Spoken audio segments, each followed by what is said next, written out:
Estamos conversando con Justo Mendoza, profesor, consultor de opinión pública, maestrías y especializaciones en el área que le ha permitido incluso jugar papeles muy importantes. Por cierto, Justo Mendoza siempre era muy mencionado por aquel famoso locutor barquisimetano, Orlando Fernández Medina. Por cierto, lo llamé hace un mes porque le cerraron la radio y me solidaricé. Por él, no, me solidaricé con él de una manera muy clara porque nosotros tenemos que proteger lo que no se puede tomar como normal, que el gobierno cierre una radio. Eso no es normal. Por cierto que él era muy polémico y muy crítico con la gente que como usted estaba dedicado en aquel momento al ejercicio claro, del poder. Bueno, porque pero él rectificó. Ah, ok.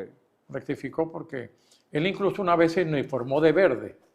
Bueno, eso fue una moda, claro, que ya pasó, por cierto. Tema Guyana. Ajá. Militarmente. Fíjate tú.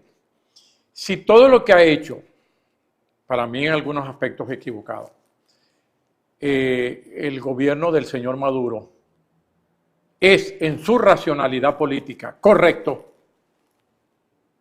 valga decir, un consultivo muy fallido, pero que se hizo una ley de creación de un Estado in partibus, como nombrar los famosos obispos que se nombraban en las zonas bárbaras, obispo in partibus, que era un obispo in partibus, que él era obispo de las Galias, pero como las Galias estaban dominadas por los galos, que eran unos bárbaros, ajá, entonces él se quedaba en Roma. Ese es el ejemplo. Bueno, y además de eso, el haber presentado 14 bultos de archivos en la Corte Internacional de Justicia, diciendo, aquí tengo la bandera, no creo en la Corte, pero aquí están 14 bultos de archivos. Es como uno cuando dice, a mí la mujer no me regaña, pero ella tiene la última palabra. Ahora, entonces lo que quiero decir con esto es que si el gobierno está convencido de que lo que está haciendo es verdad, y lo que hizo ahora en las Granadinas, donde se reunió Lula y hubo los garantes, si todo eso es bueno, preguntémonos, ¿por qué tiene que haber un conflicto bélico con Guyana? No tiene sentido. Pero sería una última jugada, cuando los argentinos se la jugaron ese mismo año, a los pocos meses de la derrota militar, se hizo el evento electoral que terminó consigo pues la salida definitivamente de la dictadura. Nosotros no somos argentinos, la dictadura argentina tuvo unas características muy diferentes al sistema de gobierno que tenemos, que este gobierno es un gobierno autoritario. En 1986. Ajá, este es un gobierno autoritario que ha convertido a la democracia en un sistema grisáceo, pero yo me siento obligado profesionalmente a decir que esta no es una dictadura. Es fácil decir, que es la dictadura de Maduro. Bueno, tiene vicios de dictadura, tiene ciertos resbalones. 1982, perdón. 1982, pero es un gobierno autoritario. Pero este gobierno autoritario ha hecho cosas que lo amarran a nivel internacional.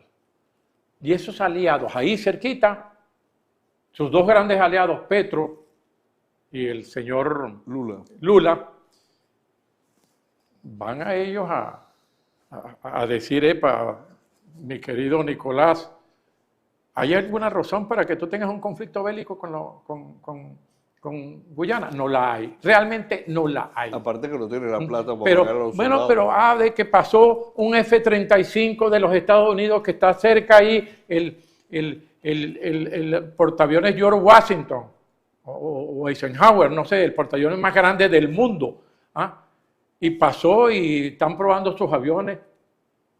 Esa es una causal de guerra, ¿no? Está en el espacio internacional.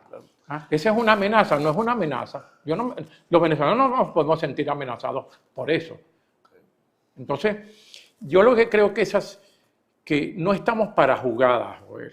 El gobierno no puede hacer jugadas con algo tan serio como son unas elecciones, porque lo más respetable, lo más respetado, lo que más se debe respetar y lo más delicado que tiene un país es que tú te burles de la soberanía popular.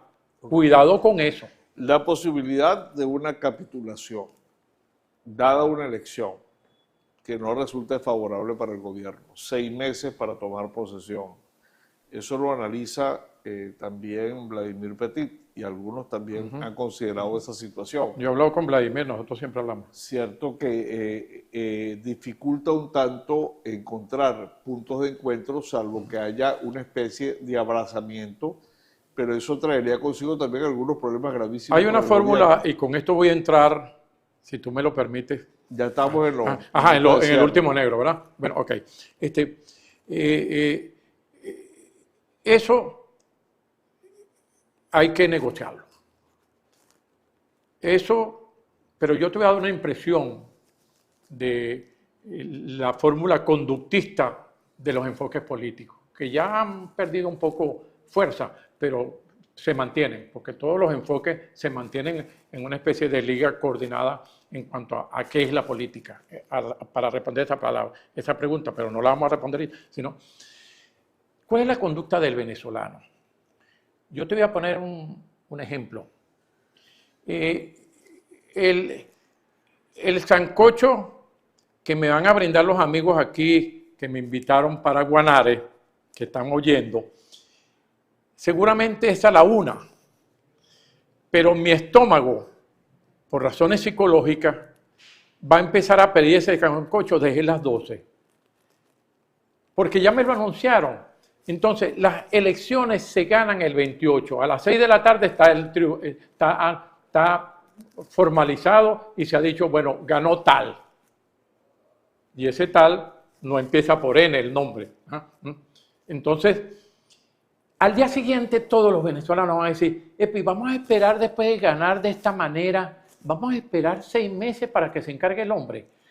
Y el propio gobierno, porque el que pierde se desmorona, se deprime, sus componentes se van deshaciendo poco a poco. ¿Hasta qué punto la sociedad venezolana estaría ganada a una forma o una manera tipo el caso de Chile, tipo el caso de Sudáfrica, tipo el caso de la India, de entender que tienes que ceder también para facilitar el proceso? Totalmente. No le digo el caso de Nicaragua porque el caso de Nicaragua ya sabemos. No, Nicaragua es un caso, claro. Esa es una dictadura brutal y además brujérica. Exacto. Bueno, la mejor demostración de la paciencia del pueblo venezolano fue este jueguito perverso, negativo, detestable, bochornoso del Consejo Nacional Electoral de impedir, no estamos impidiendo que se inscriba, pero no abre el sistema.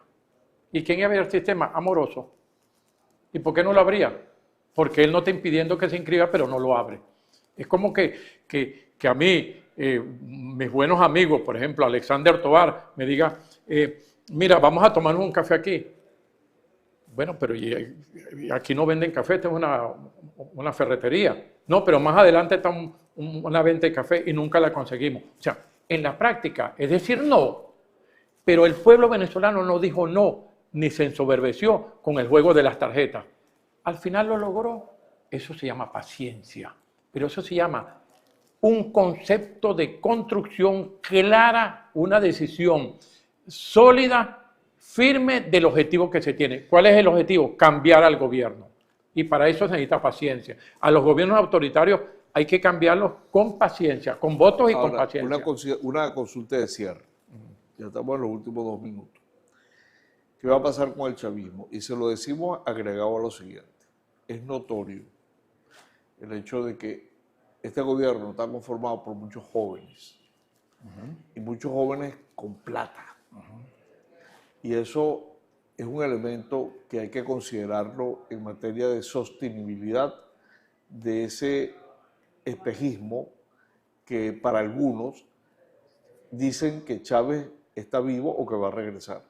¿Qué va a pasar con el chavismo en Venezuela? Bueno, es un hipotético caso. Más allá de los jóvenes que los que son muy jóvenes, por ejemplo, como decía el gerente de un banco en Europa, yo tengo una cuenta de 228 millones de dólares pero el que me la abrió y que es el que la obliga, o sea, es el dueño de la cuenta.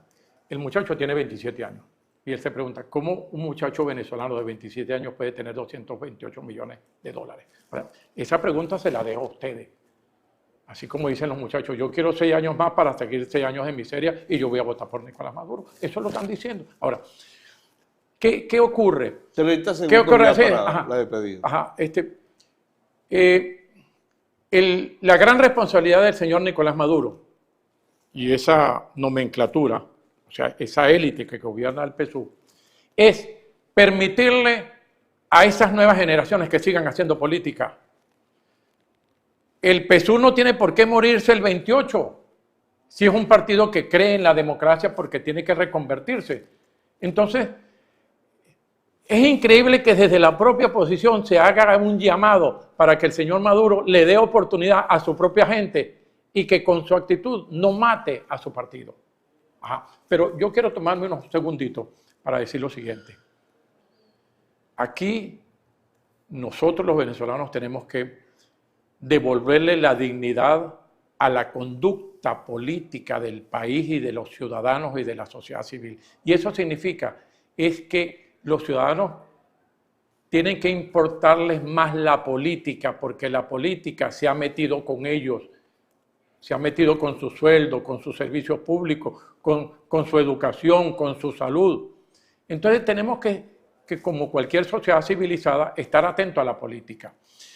¿Y qué hablo yo de la dignidad? No puede ser que alguien que esté en campaña no le permitan andar en avión. No puede ser que alguien que esté en campaña no le permitan comer en un restaurante, comerse unas empanadas y llegue al CENIAT y cierra la empanadera. Bueno, eso no es normal. Eso es lo que tenemos que cambiar. En el fondo lo que tenemos que cambiar es una fórmula de cómo gobernar el país. ¿Por qué la tenemos que cambiar? Porque igual como dijo alguien, a los políticos y a los pañales hay que cambiarlos. Todo el mundo entiende. Muchas gracias, Justo Mendoza. De veras que muchos temas que seguir tratando. Ojalá tengamos la oportunidad antes del 28 de julio de volver a conversar con él. Seguramente. Porque sabemos que es cultor, estudia este tema y por lo demás muy apreciado en muchos sectores del país y sobre todo en esta región centro-occidental. Paisano de Barquisimeto. Bueno, muchas gracias, Joel. Muchas gracias, Augusto Mendoza. A ustedes por tenernos en su pantalla. La invitación, como todos los domingos a las 11 de la mañana, en la televisora regional de Portuguesa. Éxito y mucha suerte.